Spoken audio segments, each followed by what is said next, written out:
Intra group sales financial reporting topic हमारे पास जो वर्किंग्स है इसमें इंट्रा ग्रुप सेल्स है, उसकी क्या ट्रीटमेंट है। एसेट अगर सोल्ड किया है पेरेंट ने या सब्सिडी ने, पेरेंट ने सब्सिडी पे, सब्सिडी ने एसेट पे, सॉरी पेरेंट पे, तो इन दोनों के दरमियान में कैसे हमने प्रॉफिट को रिमूव करना है, कैसे ट्रीटमेंट करनी है वो देखेंगे। तीसरे नंबर पे करंट अकाउंट्स, करंट अकाउंट में रिसीवेबल्स पेएबल्स हैं, उनकी क्या ट्रीटमेंट होती है देखेंगे। कैश इन ट्रांजिट हो तो फिर क्या होगा, गुड्स इन ट्रांजिट हो तो फिर क्या होगा। इसी तरह अगर पेरेंट कंपनी ने इन्वेस्टमेंट की हुई है लोन नोट्स में सब्सिडी के, तो क्या ट्रीटमेंट करनी है देखेंगे। इंट्रा ग्रुप सेल्स, तो इंट्रा ग्रुप सेल्स में सबसे पहले हमने इसको देखना है वर्किंग 6 में से, अच्छा, जिसकी हेडिंग देंगे PURP। तो करेंगे कैसे इसको, हम यहाँ पे लिखेंगे सेल्स, एग्जांपल है हमारे पास कितनी है, हम लिखते हैं यहाँ पे 24,000, ठीक है। तो प्रॉफिट यहाँ पे हमारे पास दो किस्म का होता है, आपने एग्जाम में देखना है कि मार्कअप है फॉर एग्जांपल तो 20%, तो फिर क्या ट्रीटमेंट होगी, या मार्जिन है 20%, तो फिर क्या ट्रीटमेंट होगी। इसके साथ आपने देखना है क्या जी, रिमेनिंग, मतलब कि गुड्स हाफ रिमेनिंग है, थर्ड पोर्शन 1/3 रिमेनिंग है। अगर फॉर एग्जांपल बिल्कुल सोल्ड है आउट, मतलब सोल्ड कर दी, फिर तो PURP निकलेगा ही नहीं है। लेकिन अगर रिमेनिंग है तो रिमेनिंग कितनी रहती हैं, फॉर एग्जांपल यहाँ पे कहता है जी रिमेनिंग 30% रहती हैं।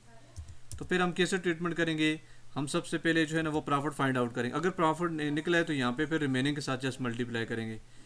तो प्रॉफिट हम जो है ना कैसे निकालेंगे देखते हैं। यहाँ पे 24,000 मल्टीप्लाई बाय 20 डिवाइडेड बाय 120 अगर मार्कअप है, ठीक है, और 24,000 मल्टीप्लाई बाय 20 डिवाइडेड बाय 100 अगर मार्जिन है, ठीक है।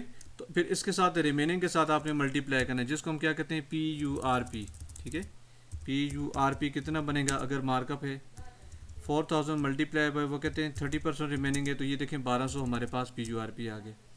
लेकिन अगर कहते हैं मार्जिन है तो 4800 मल्टीप्लाई बाय 0.3, मतलब 0.3 का मतलब 30%, तो 440 हमारे पास आता है, ठीक है।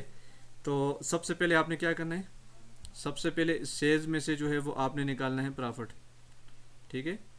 प्रॉफिट निकालना है आपने, अगर मार्कअप है तो 20/120 और मार्जिन है तो 20/100, ये आ गया। अब इसका रिमेनिंग 30% है, तो 30% निकालें तो 1200, अगर मार्जिन है तो 440। तो यहाँ पे अब करना क्या है देखें, अगर पेरेंट ने सोल्ड की हुई हैं तो फिर क्या करेंगे, वर्किंग 5 में से डिडक्ट करेंगे एक बात। लेकिन अगर सब्सिडरी ने फॉर एग्जांपल चीज़ सोल्ड की हुई है, ठीक है, सब्सिडरी ने सोल्ड की हुई, तो फिर आप क्या करेंगे, फिर आप वर्किंग 2 में से, रिपोर्टिंग में से और पोस्ट में से लेस करेंगे, ठीक है। और दूसरी ट्रीटमेंट क्या है, ख्वाह वो पेरेंट हो या सब्सिडरी हो, कि इन्वेंट्री में से, कंबाइन इन्वेंट्री में से PURP हमने माइनस करना है, ठीक है। ग्रुप में से, ग्रुप में से हमने क्या करना है जी, डिडक्ट करनी है जो जो हमारे पास PURP पड़ा हुआ है। ये ट्रीटमेंट है। सबसे पहले आपने प्रॉफिट निकालना है, फिर रिमेनिंग निकालना है। अगर पेरेंट है तो वर्किंग 5, अगर सब्सिडी है तो वर्किंग 2, 1.5 साल। दूसरे नंबर पे हमारे पास जो ट्रीटमेंट है वो हमारे पास क्या है जी, कि अगर हम लिखो asset sold by parent, for example parent है या सब्सिडरी ने जो है ना वो सोल्ड किया हुआ है एसेट, तो इसकी ट्रीटमेंट हम देखेंगे कि क्या करना है हमने, ठीक है। तो यहाँ पे एक एग्जांपल देते हैं कि प्लांट जो है वो सोल्ड किया गया है, जिसकी कास्ट थी कितनी जी, हमारे पास 10,000, ठीक है। लेकिन हमने सोल्ड किया है वो कितने का जी, 15,000 का, 15,000 का, ठीक है। इसकी यूज़फुल लाइफ हमारे पास कितनी है जी, 5 ईयर्स आ गई हमारे पास, ठीक है। हमारे पास 5 ईयर जो है ना इसकी यूज़फुल लाइफ है। अब हमने इसको ट्रीटमेंट कैसे करनी है, हमेशा आपने ये वाला फॉर्मेट यूज़ करना है। यहाँ पे आप लिखना है विदाउट, विदाउट का ये मतलब है कि अगर फॉर एग्जांपल वो हमने एसेट सोल्ड ना किया होता तो फिर किस तरह कैसे रिकॉर्डेड होता हमारे पास। और अब जब ज़ाहिर प्रॉफिट पे सोल्ड हो गया, देखिए हमने एसेट का पढ़ा तो ये बाहर जो सोल्ड हुआ है 30% और रिमेनिंग हमारे पास है, तो हमने PURP निकाल लिया। तो इसका कैसे PUP निकालेंगे, ये तो सोल्ड नहीं है, ये ऑलरेडी ज़ाहिर कंबाइन एसेट सोल्ड करने की चीज़ तो नहीं होती हमारे पास है। अब इसका आगे जो है ना अफेक्ट क्या होगा, तो आपने यहाँ पे पहले लिखना है एसेट कितने का है विदाउट, अगर प्रॉफिट पे ना बेचें तो 10,000 का हमारे पास रिकॉर्डेड था। अब हमने बेचा कितने का जी, 15,000 का बेचा, ठीक है, 15,000 का। तो कितना हमने प्रॉफिट कमाया जी, 5000 हमने क्या कमाया जी, प्रॉफिट कमाया, वो जो ऑलरेडी पड़ा हुआ है। अब उसकी डेप्रिसिएशन अगर फॉर एग्जांपल निकालें, यहाँ 5 साल है तो 2000 बनती है।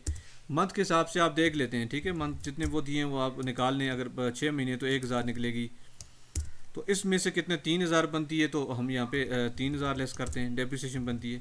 तो इसका मतलब है एक्स्ट्रा डेप्रिसिएशन हमारे पास कितनी आ रही है यहाँ पे जो डिडक्ट होनी चाहिए, 1000, ठीक है, डेप्रिसिएशन ये आ गई।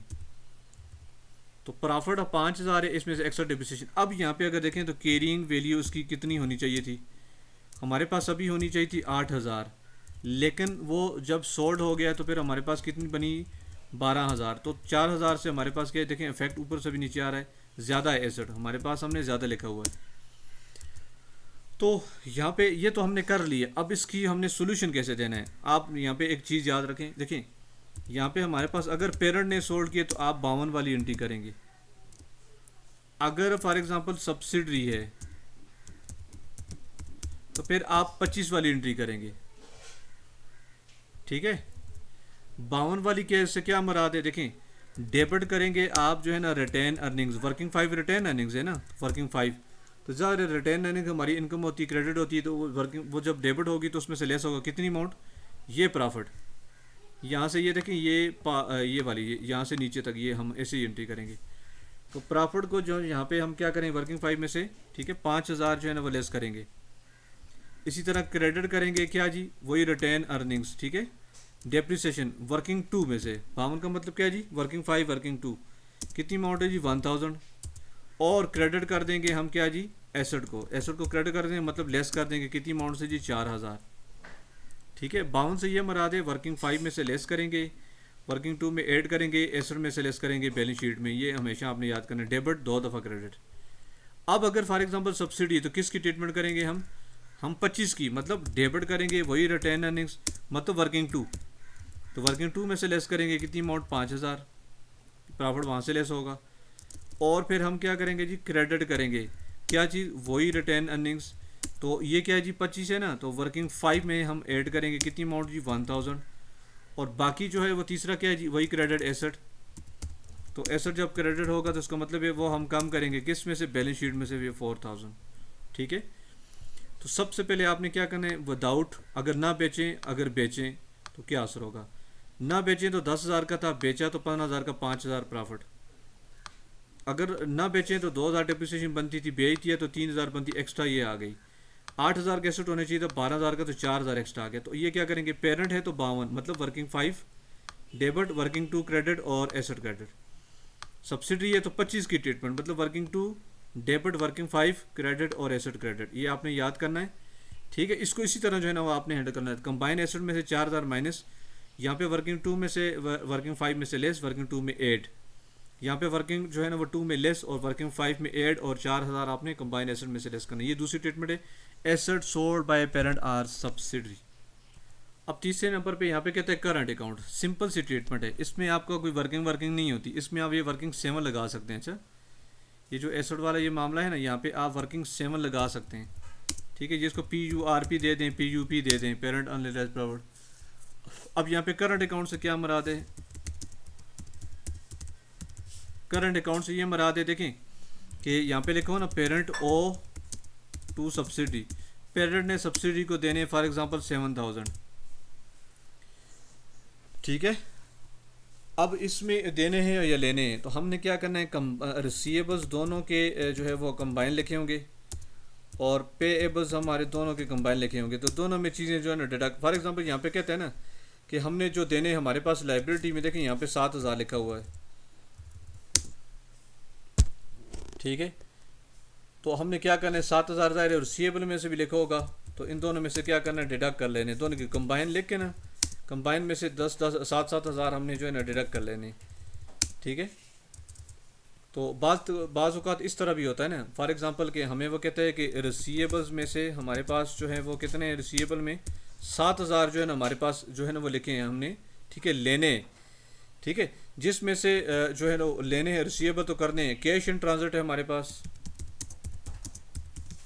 उसमें से कैश इन ट्रांजिट है कितना जी, 2,000 का, तो कैश इन ट्रांजिट है तो इसका मतलब है आप कैश में ऐड करेंगे, और रिसीवेबल में से आपने क्या करना है जी, डिडक्ट करने हैं, ठीक है। एक बात, बकाया जो इसमें से 2000 निकाले तो कितने बच के हमारे पास 5000, तो 5000 जो बकाया वो आप पेबल्स में से माइनस कर दें, ठीक है, 5000। फिर अगर वो कहता है कि हमारे पास रिसीवेबल में रखे हुए हैं 7000, जिसमें से 2 कैश इन ट्रांजिट है। कैश इन ट्रांजिट का क्या मतलब है, पैसे भेज दिए हैं पेबल्स वाले ने, तो 2000 आप कैश में ऐड कर दो और बाकी जो 5000 है वो पेबल में लिखे हुए हैं, पेबल्स में से माइनस कर दें आप, ठीक है। तो कैश इन ट्रांजिट का क्या मतलब है, कैश में ऐड करना है और रिसीवेबल में से लेस करना है, ठीक है। और पेबल्स और रिसीवेबल में से भी जो उनकी अमाउंट बनती है वो हमने लेस करनी है। ये हमारे पास करंट अकाउंट है और ये कैश इन ट्रांजिट आ गया।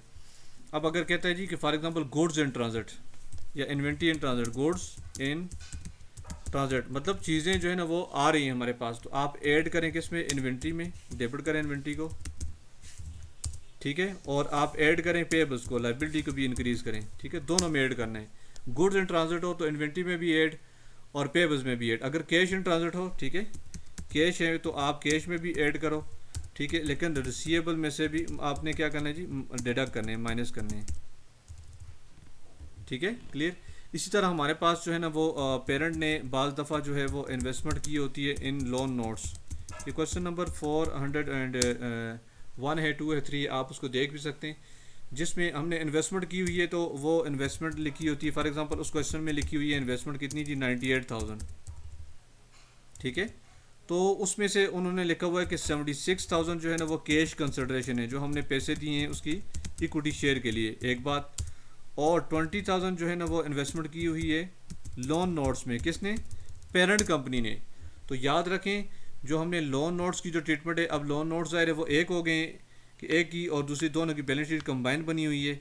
तो उसमें से हम क्या करेंगे, इसका फैक्ट रिमूव करेंगे। कैसे हम रिमूव करेंगे फैक्ट, हम इन्वेस्टमेंट में से भी माइनस करेंगे, ठीक है। कैसे, 98,000, 76,000 तो माइनस होगा, मैं जस्ट लोन नोट्स की बात कर रहा हूँ, इन्वेस्टमेंट से भी माइनस होगा, ठीक है। और दूसरी साइड से लोन नोट्स हम लिखेंगे कंबाइन, फॉर एग्जांपल दोनों के जो है ना वो कितने हैं जी, हमारे पास 1-1 लाख हैं, ठीक है। इसमें से ये 20,000 जो है ना हम माइनस करेंगे सब्सिडी वाले, ठीक है। तो ये आपने जो है ना वो चीज़ें जो है ना वो याद रखनी है, ठीक है।